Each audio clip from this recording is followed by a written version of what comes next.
Olá, meus amigos, sejam muito bem-vindos aqui ao canal.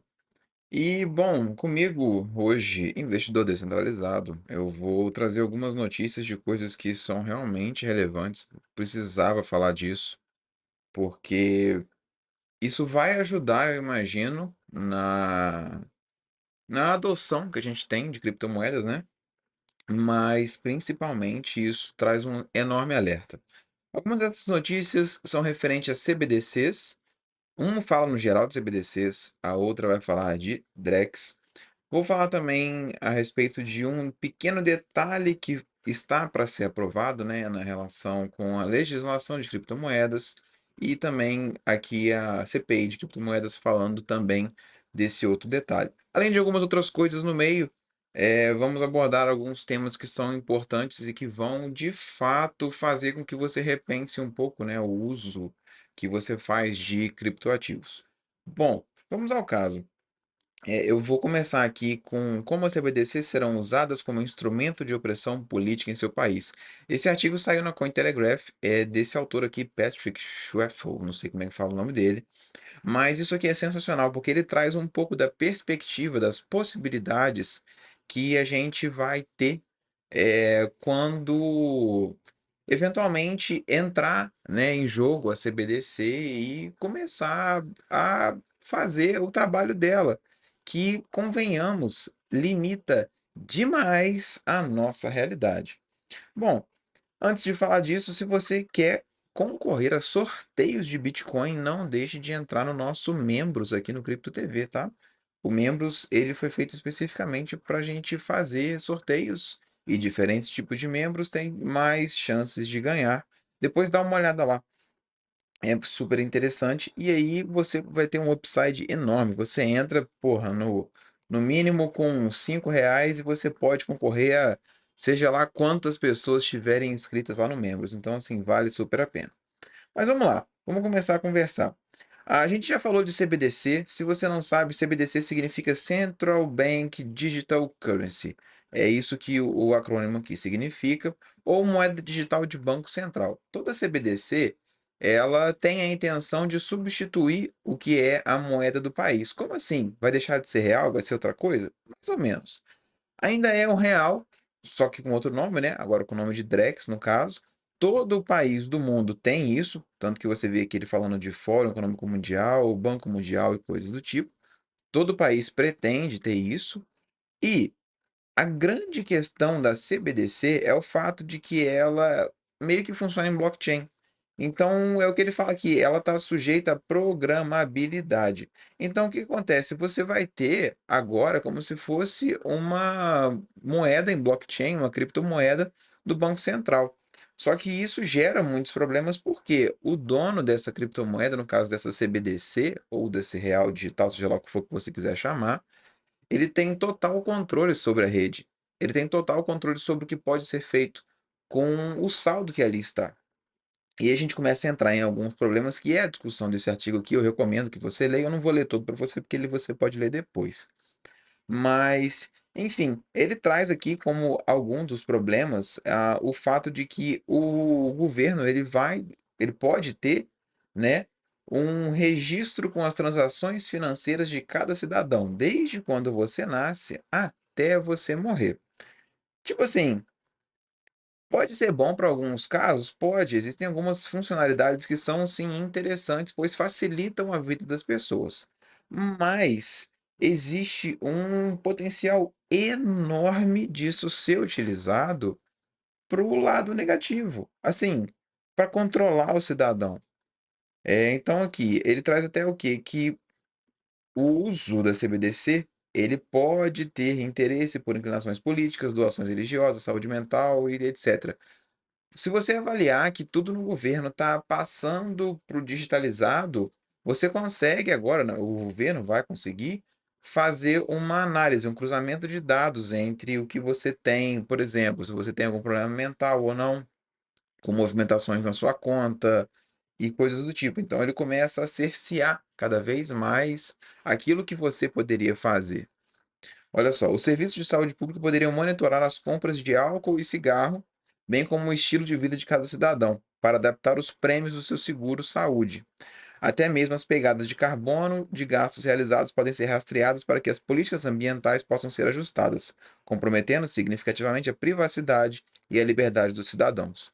Uma coisa que ninguém está vendo é que, de fato, com o uso de CBDC, uma moeda digital de Banco Central, no caso aqui no Brasil, o Banco Central, ele terá acesso a todas as suas transações, todas as suas movimentações, e não tem esse lance de: "Ah, tem privacidade". Tem privacidade, assim, eles falam que tem, mas tem privacidade do seu vizinho não saber as suas contas, mas o Banco Central sabe tudo. É assim que funciona. E isso aqui é fato. O que acontece? Como tudo que você for transacionar é CBDC, não tem como, não existe a opção de você passar um cartão: "Ah, mas o meu cartão é do Itaú. Ah, mas o meu cartão é do Banco do Brasil". Todos eles vão usar CBDC, todos eles vão informar ao Banco Central a transação que está sendo feita. Então existe uma facilidade enorme de, por exemplo, ele avaliar lá o quanto que você gasta talvez em bares, ou o quanto tanto que você gasta em tal ou tal estabelecimento, ou coisa do tipo. Então ele começa a conseguir rastrear o seu hábito de consumo. E pensa comigo, se ele começa a avaliar que você tem um hábito de consumo maior do que, sei lá, X que eles estabelecerem, para, por exemplo, alimentação ou para consumo de álcool, o governo poderá, no futuro, aumentar o quanto que você paga de contribuição, entre aspas, de saúde. Pensa comigo, ele pode fazer isso. É só passar uma lei, porque ele já tem os dados, ele já tem esse controle. Outra coisa que ele pode fazer, pegadas de gás carbônico.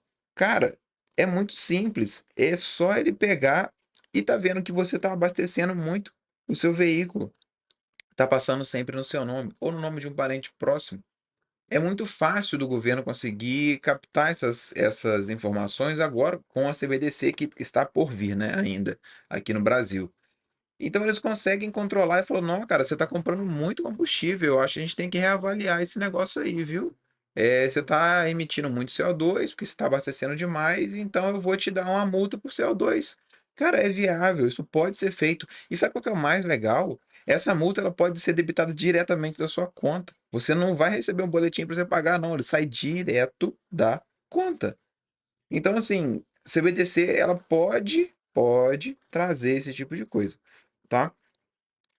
Continuando aqui, a notícia, igual eu falei, ela é sensacional. Eu acho que vale a pena dar uma lida nela toda.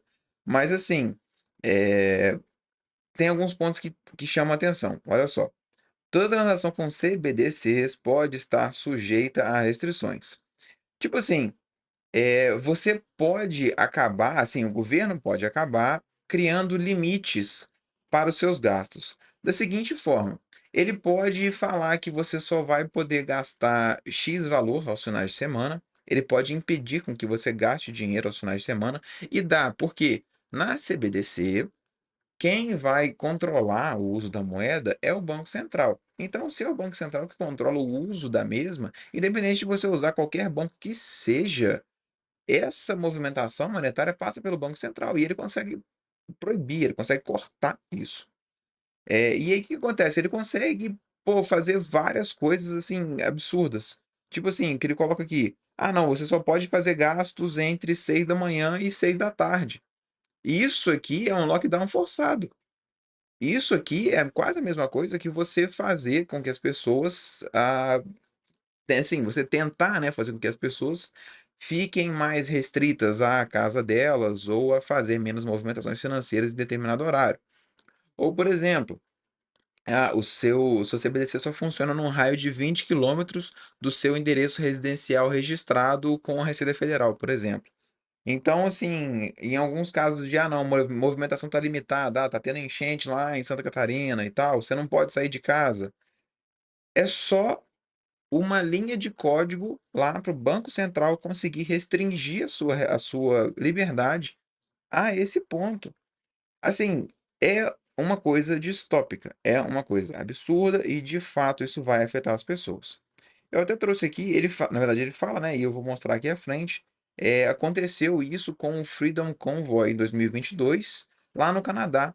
Eu tenho até esse artigo aqui no meu Substack, se você não conhece, eu recomendo que você veja, aonde eu falo disso. Lá no Canadá, o Justin Trudeau lá, o primeiro-ministro, o filho do Fidel Castro lá, ele decretou que todo mundo que transacionou, que fez doação para aquele Freedom Convoy tivesse as contas travadas, o dinheiro bloqueado, etc.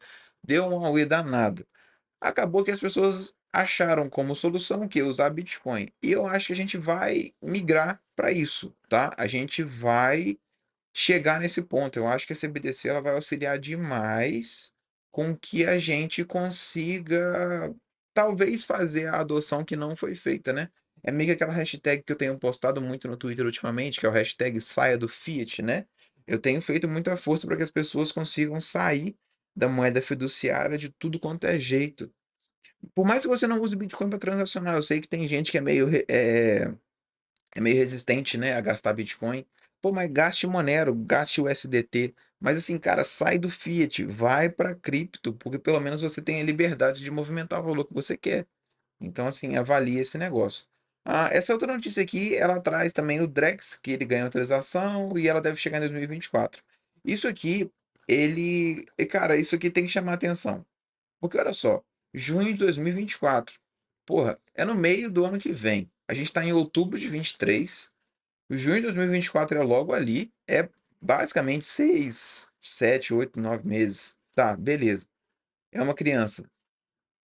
Isso aqui é uma janela de oportunidade que, se você não avaliar, você está perdendo. Se você não começar a fazer uma reserva em seja lá o que for que você confia, pô, eu sugiro Bitcoin, beleza. Se você não tiver uma reserva financeira nisso, e entra um negócio desse, igual esse Drex, que é uma CBDC, igual a gente viu ali atrás, e que pode ter todas aquelas funções, você vai ficar muito mais limitado. Você acha mesmo que ela vai permitir com que você compre a cripto com facilidade? Ou por mais que ela permita, é questão de uma canetada, é uma noite você acordar e amanhã você não pode mais comprar. É simples assim, e aí você vai ficar muito limitado a isso, e a gente vai ter que migrar para outras formas de adquirir criptomoedas, né? Então, assim, você tem que avaliar. Alguns detalhes aqui, eles falam sobre a Drex também, e aqui ele tinha falado de algum tipo de contrato inteligente, como esse TPFT. Cara, infelizmente eu tive a curiosidade de buscar o que que seria isso, e eu achei aqui, a gente tem o GitHub do Banco Central, se você for olhar aqui, e ele tem esse negócio de TPFT e bababá.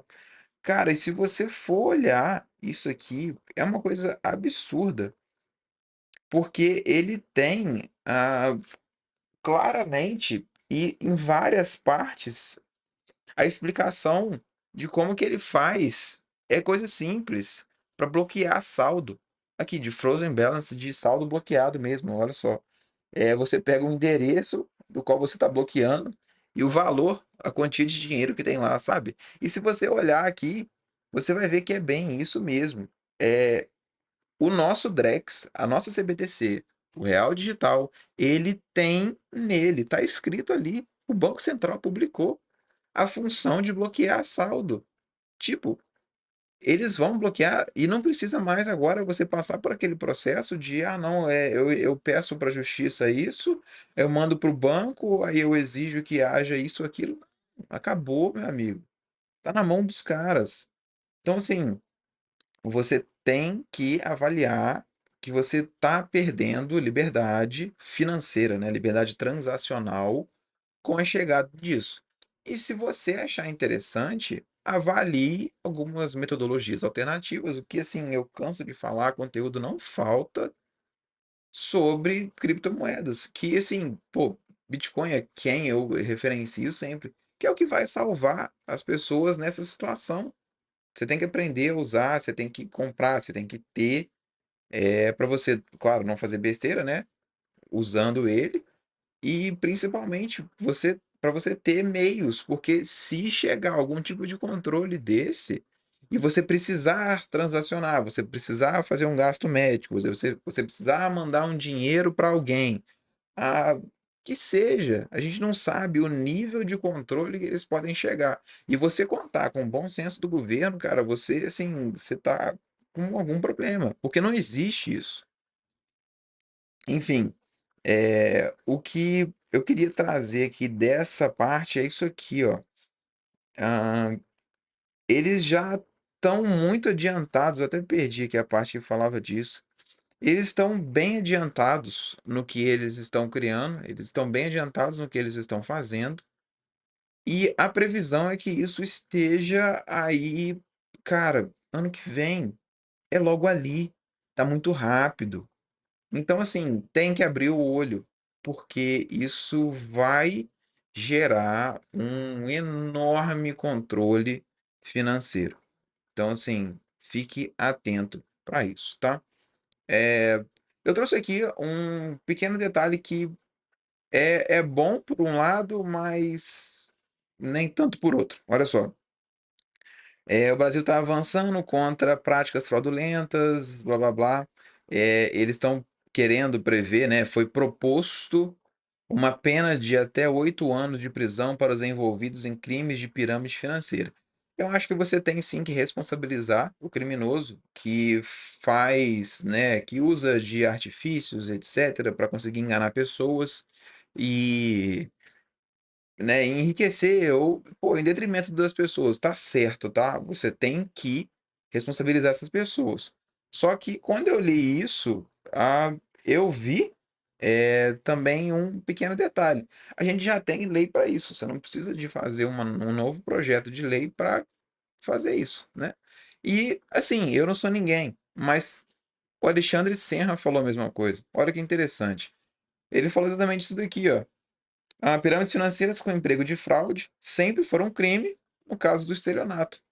E, desde junho de 2023, quando entrou em vigor o artigo 171, que também é estelionato, né, do Código Penal, essas pirâmides são crime com pena de 4 a 8 anos de prisão se envolverem algum dos ativos ali previstos. Ou seja, não entendi a razão do novo projeto. Então, tipo assim, se nem ele entendeu, pô, eu reitero, não tinha necessidade disso aqui, tá?